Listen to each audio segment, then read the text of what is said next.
जय हिंद दोस्तों। आप सभी का स्वागत है आपके अपने YouTube channel Prince global studies में। दोस्तों, आज की इस वीडियो में हम लोग देख रहे हैं आपको बता दें आपको कि एडिटोरिया का वॉल्यूम 3 का दरोगा का प्रैक्टिस सेट चल रहा है फ्रेंड्स। तो आज हम लोग को करना है प्रैक्टिस सेट 8। इससे पहले मैंने फ्रेंड्स 1 से लेकर 7 तक ऑलरेडी करवा दिया है। अगर नहीं वीडियो देखे होंगे तो चैनल के प्लेलिस्ट में जाके वहाँ पर प्लेलिस्ट नाम बना हुआ है, वहाँ से आप देख सकते हैं। 1 से लेकर 7 तक मैंने ऑलरेडी करवा दिया है। तो आज बारी है फ्रेंड्स बिहार दरोगा का ये प्रैक्टिस सेट 8 कवर करने का। ठीक है ना। चलिए, मोस्ट ऑफ 100 क्वेश्चंस है, तो सब कुछ सॉल्व करने की कोशिश कीजिएगा आप, खुद से टेस्ट देने का। तो चलिए, यहाँ पे पहला जो क्वेश्चन कर रहा है देखते हैं उसको। चलिए, यहाँ पे फर्स्ट नंबर क्वेश्चन जो कह रहा है कि उल्लास नव भारत साक्षरता कार्यक्रम के तहत पूर्ण साक्षर बनने वाले राज्यों का सही क्रम क्या है वो बताना है आपको। तो यहाँ पे देखिए, इसका राइट आंसर हो जाएगा मिजोरम, उसके बाद गोवा, तब त्रिपुरा। ऑप्शन नंबर सी यहाँ पे बिल्कुल सही हो जाएगा। गूगल ने अपना दूसरा कर रहा है कि गूगल ने अपना सुरक्षा इंजीनियरिंग केंद्र कहाँ स्थापित किया है। याद रखिएगा, हैदराबाद में किया है। चलो, इसके बाद देखते हैं आगे। कह रहा है कि एनबीएफसी लाइसेंस प्राप्त करने वाली भारत की पहली ई कॉमर्स कंपनी कौन बनी है। याद रखिएगा, तो फ्लिपकार्ट बनी है।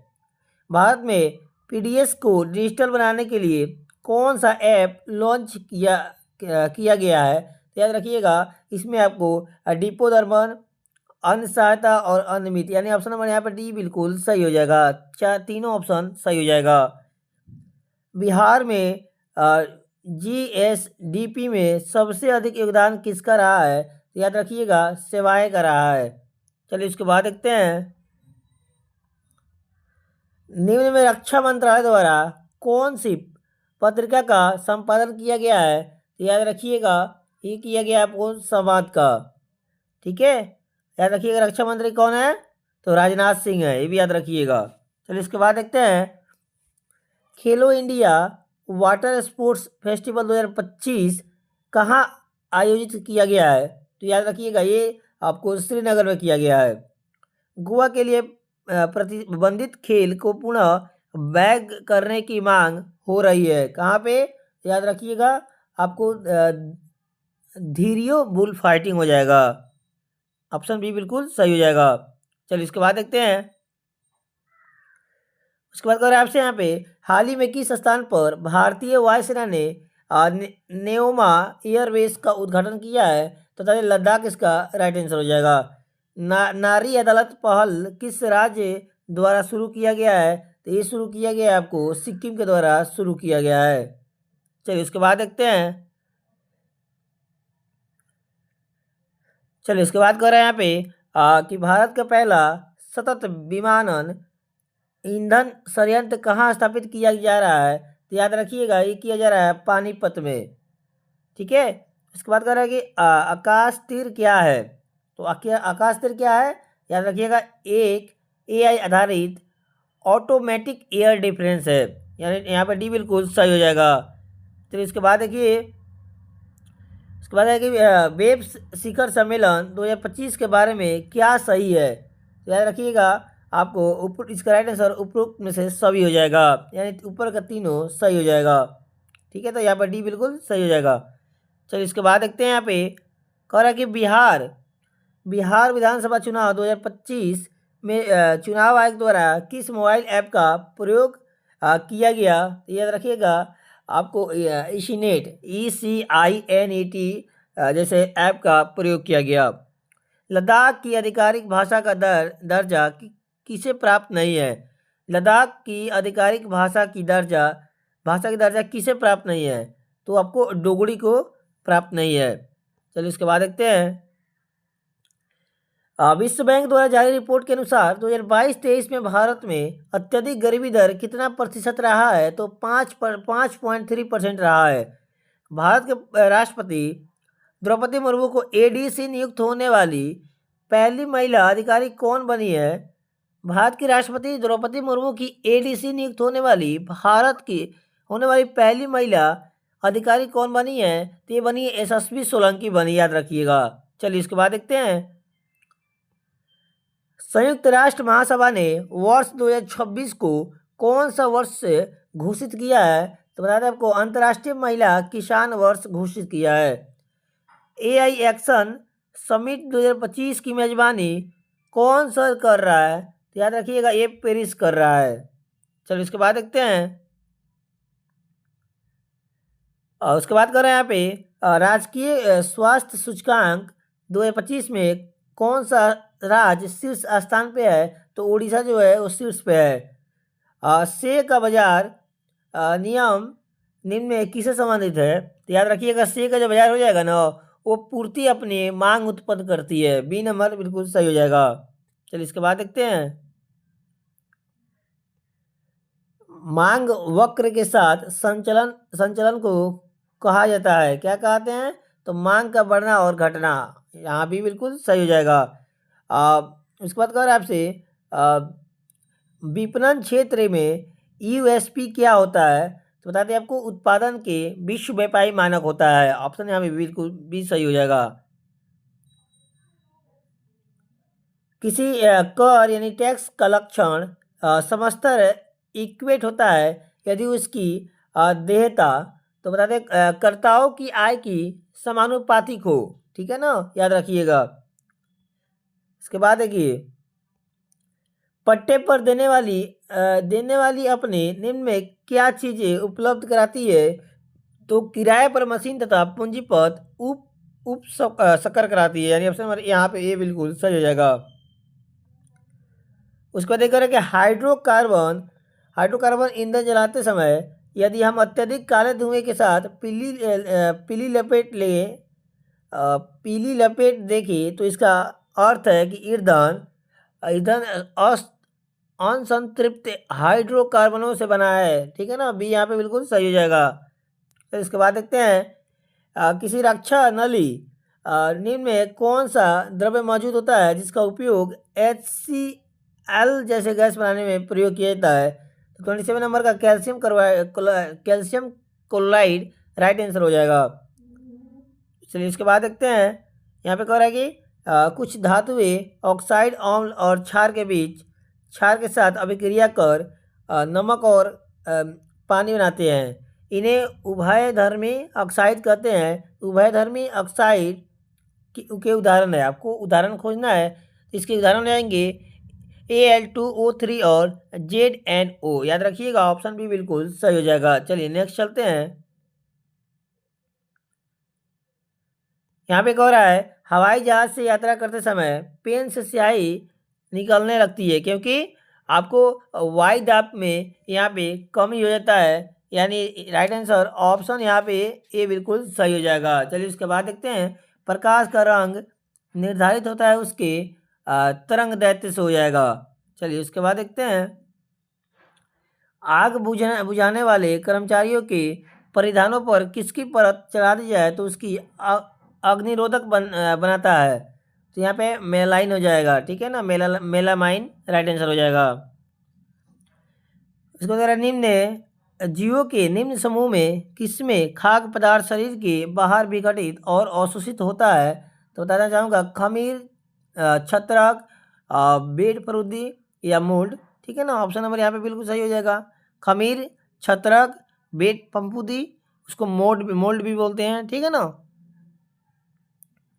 चलिए उसके बाद करें यहाँ पे पराशरण निम्न में किस माध्यम से होकर जल अणुओं के बीच गुजरने की प्रक्रिया है?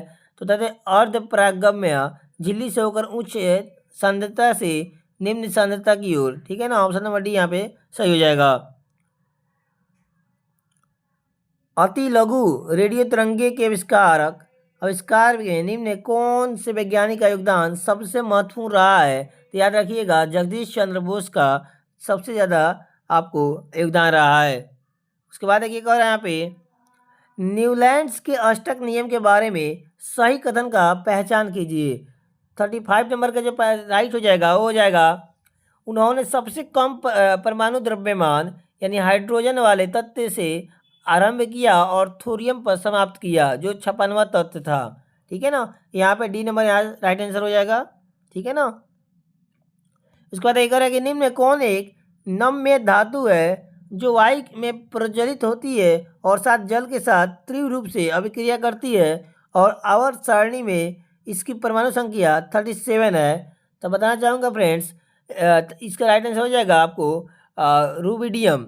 ऑप्शन नंबर डी सही हो जाएगा। चलिए आगे देखते हैं। यहाँ देखिए, कह रहा है कि टाइटेनियम ऑक्साइड जो टूथपेस्ट जैसे उत्पादों के में सफ़ेद वर्ण के रूप में कार्य किया जाता है, किस खनिज से प्राप्त किया जाता है? तो याद रखिएगा, इल्मेनाइट से प्राप्त किया जाता है। क्रियोप्राइट निम्न किस धातु का अयस्क है? तो ये हो जाएगा आपको कॉपर का आपको अयस्क है। पारिस्थितिक तंत्र की उत्पादकता निम्न में किससे मिलकर किसको मिलाकर बनती है? तो याद रखिएगा, ये शुद्ध प्राथमिक उत्पादकता और सकल प्राथमिक उत्पादकता से मिलाकर बनती है। ऑप्शन नंबर डी यहाँ पे बिल्कुल सही हो जाएगा। लाल सवाल में वनस्पतिक जनन कैसे होता है? तो ये खंडन के द्वारा होता है, याद रखिएगा। उसके बाद चलिए, उसके बाद देखिए क्वेश्चन कर रहा है कि कोशिका विभाजन के दौरान एक नई कोशिका भित्ति का निर्माण होता है जिसके बाद संचय होता है। तो किसका संचय होता है? तो फ्रैग्मोप्लास्ट का होता है। ठीक है ना। किसी धावक को दौड़ने के बाद जांग पेशी में ऐंठन और दर्द महसूस होता है, निम्न में किसकी संचलन से होता है? तो याद रखिएगा, ये होता है आपको लैक्टिक अम्ल से। ठीक है ना। चलिए इसके बाद देखते हैं। ईस्ट का उपयोग वाइन और बियर उद्योग में किया जाता है क्योंकि यह अवायवीय रूप से अल्कोहल का उत्पादन होता है। ठीक है ना। इसके बाद क्या करा है, निम्न में कौन सा पौधा में मौजूद सरल अस्थायी उत्तकों का एक समूह है? याद रखिएगा, पैरेनाकाइमा, कोलेनाकाइमा और एस्क्लेनाकाइमा। यानी ऑप्शन नंबर यहाँ पे देखा जाए तो ये बिल्कुल सही हो जाएगा। हाइड्रोपोनिक्स क्या है? तो याद रखिएगा, ये मृदा संवर्धन रहित पौधे हैं। चलिए इसके बाद देखते हैं। कश्मीर के इतिहास में संबंधित पुस्तक रजतरंगिनी किस शासक के संरक्षण में लिखा गया था? तो ये बता दें आपको, राजा जयसिंह के आपको संरक्षण में लिखा गया था। चलिए इसके बाद देखते हैं।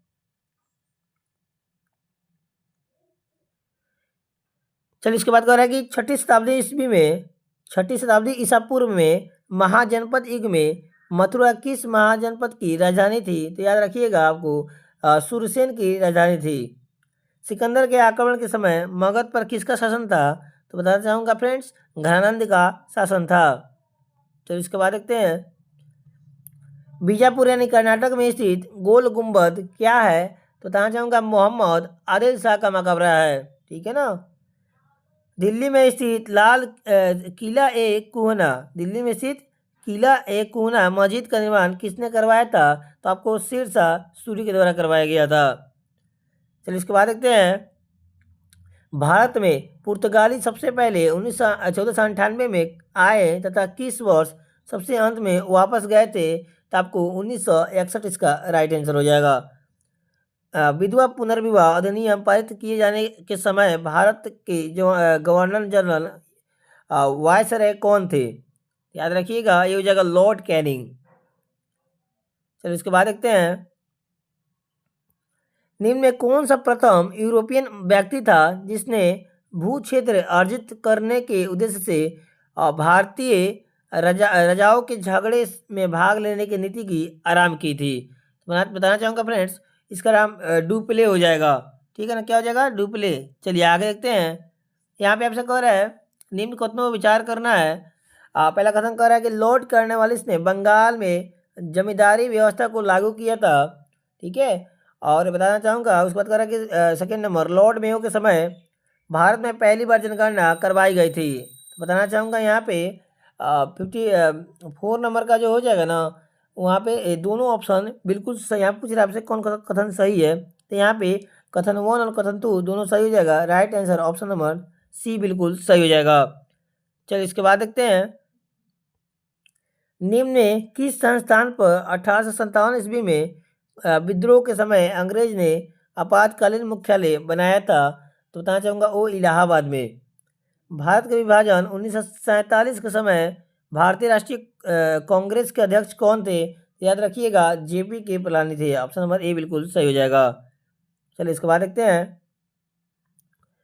वांडीवास का युद्ध कब लड़ा गया था? आपसे पूछ रहा है तो बताना चाहूँगा वांडीवास का युद्ध 1760 में लड़ा गया था।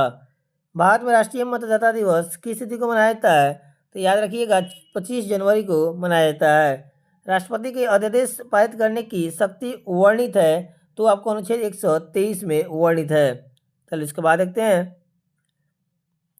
भारत में संघीय न्यायालय की स्थापना किस अधिनियम द्वारा की गई है? तो ये की गई है आपको भारत सरकार अधिनियम 1935 के तहत। राज्यसभा में धन विधेयक को कितने दिनों तक अपने पास लंबित रख सकता है?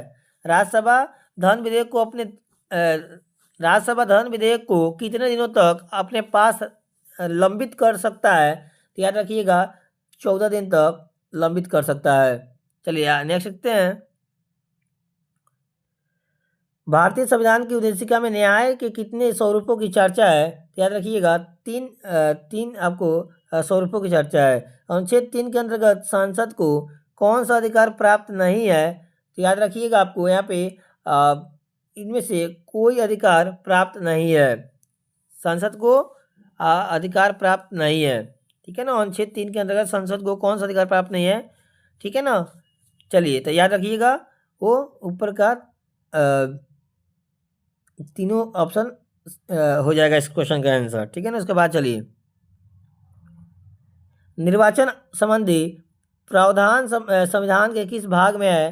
तो याद रखिएगा ये है आपको भाग 15 में। संसद के 2 अधिवेशनों का अंतराल कितने दिन से अधिक नहीं होना चाहिए? तो आपको 6 माह से अधिक नहीं होनी चाहिए। उसके बाद एक और ऑपरेशन फ्लड कार्यक्रम की शुरुआत कब हुई थी? तो ये 1970 में हुआ था। कौन सा सुलमित नहीं आपसे पूछ रहा है, ठीक है। तो बताना चाहूँगा 67 नंबर का डंकन पास दक्षिण अंडमान एवं मध्य अंडमान के मध्य, यानी बी नंबर इस क्वेश्चन का आंसर हो जाएगा। चलिए इसके बाद देखते हैं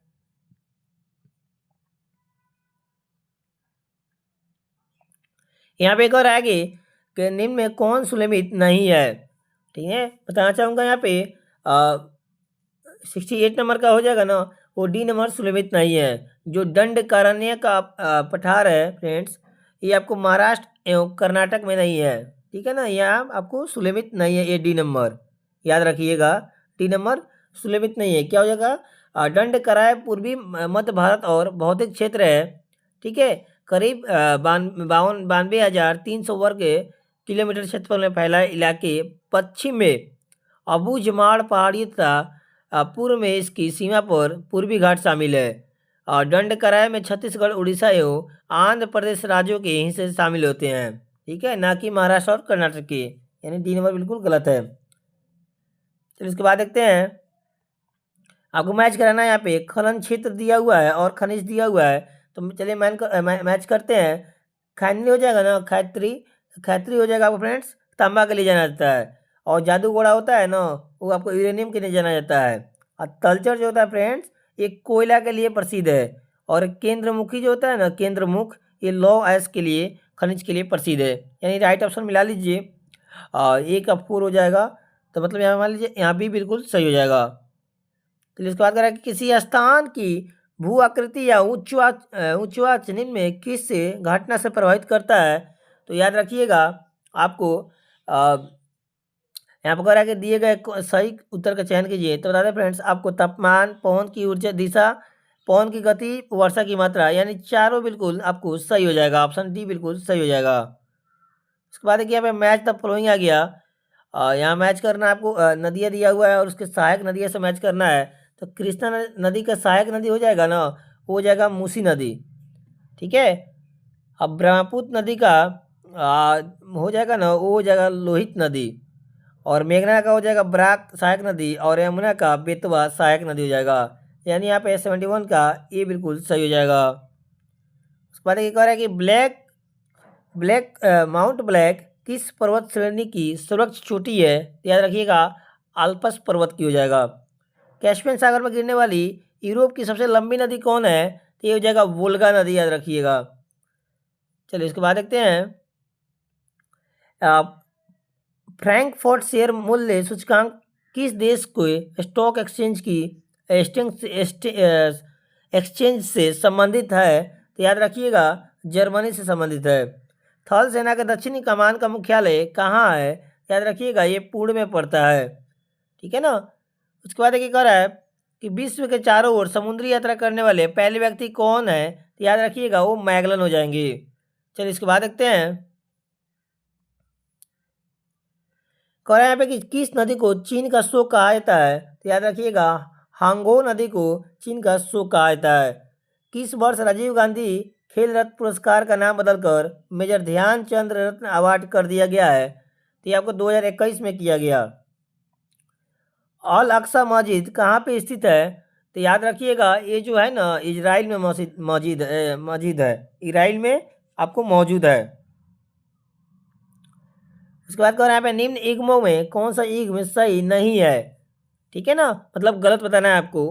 तो बताना चाहूँगा जावानीज इराक में नहीं है, ये आपको कहा सही नहीं है। ऑप्शन नंबर डी हो जाएगा, ये सही नहीं है। सही क्या हो जाएगा? आपको इराक में नहीं है।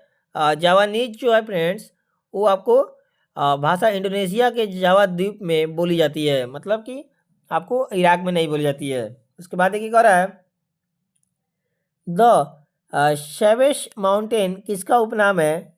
तो बताना चाहूँगा ये जो नाम है वो केटू को बोलते हैं, मतलब गार्डविन ऑस्टिन को बोलते हैं, ऑस्टिन को।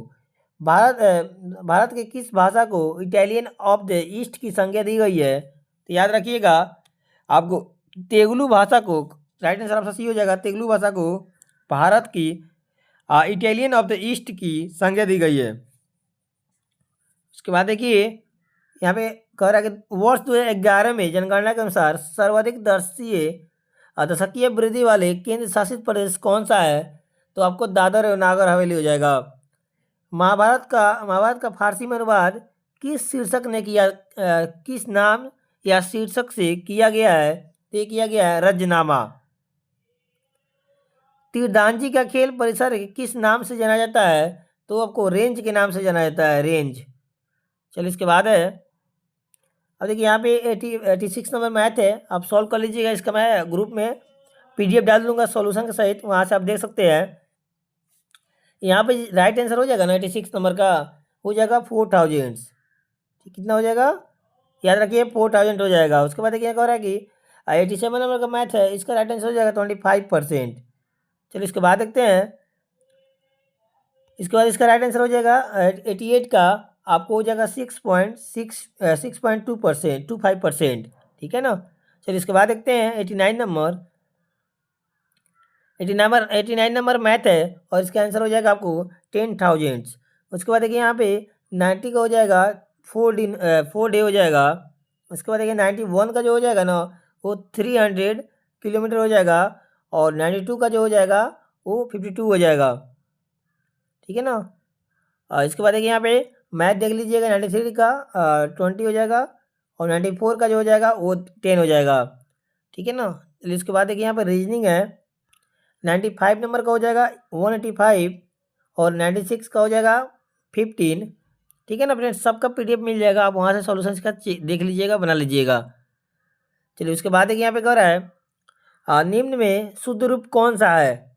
तो 97 का जो हो जाएगा ना वो प्रदर्शनी, बताने आपका ऑप्शन बी बिल्कुल सही हो जाएगा, प्रदर्शनी, ये राइट शुद्ध रूप हो गया, ठीक है ना। निम्न में कौन सा निश्चयवाचक सर्वनाम है? तो आपको 98 का हो जाएगा ना, ए और बी दोनों हो जाएगा, ठीक है ना। ए और वो आपको किसके हैं? तो निश्चयवाचक सर्वनाम है, मतलब ऑप्शन नंबर डी बिल्कुल सही हो जाएगा। निम्न में किस शब्द में उस उपसर्ग का प्रयोग नहीं है? तो याद रखिएगा प्रश्न, ऑप्शन प्रश्न में उपसर्ग का प्रयोग नहीं है, ठीक है। उसके बाद देखिए यहाँ पे लास्ट क्वेश्चन, यहाँ पे कह रहा है कि फिल इन द ब्लैंक्स करना है। Are you really serious visiting dash Japan? तो यहाँ पे राइट आंसर ऑफ हो जाएगा फ्रेंड्स, ठीक है ना, कि उपरोक्त वाक्य में रिक्त स्थान में ऑफ होगा। क्योंकि साथ में ऑफ पोजीशन लगेगा, तो पोजीशन मतलब ऑफ का प्रयोग होगा। ठीक है ना। तो फ्रेंड्स, ये रहा आपको प्रैक्टिस सेट 8 का सॉल्यूशन। तो अगर वीडियो अच्छा लगा हो तो वीडियो को लाइक कीजिएगा, साथ ही चैनल में पहली बार होंगे तो चैनल को सब्सक्राइब जरूर कीजिएगा। चलिए मिलते हैं अगले वीडियो में, तब तक के लिए जय हिंद।